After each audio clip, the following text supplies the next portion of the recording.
ఉన్నాడు మోక్షు, వాడు రావాలి రేపు ఇండస్ట్రీకి. మోక్షకి వాడు మిమ్మల్ని అందరినీ ఇన్స్పిరేషన్ తీసుకోవాలి. నేను అంటా, నన్ను తీసుకోవద్దు ఎప్పుడు అంటాను.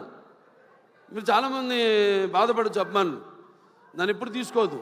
మీ తాతనే మీకు అన్ని ఎవ్వరు అక్కర్లని కుర్రాళ్ళు తీసుకో, శిక్షణ తీసుకో, లేకపోతే ఒక మా గ్యాంగ్స్ ఉన్నారుగా, మీకు గ్యాంగ్ గోదావరి గ్యాంగ్ లాగా మన గ్యాంగ్ ఉంది కదా, అది వాళ్ళు మన గ్యాంగ్ లేలే.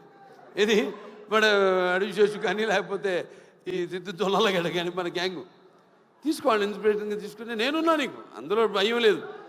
నేను 20 సంవత్సరాల ముందు ఆలోచిస్తుంటా. ఇప్పుడు మా నాన్నగారిలాగే జనం అనుకునేదానికంటే ముందు, కోరుకునేదానికంటే ముందే.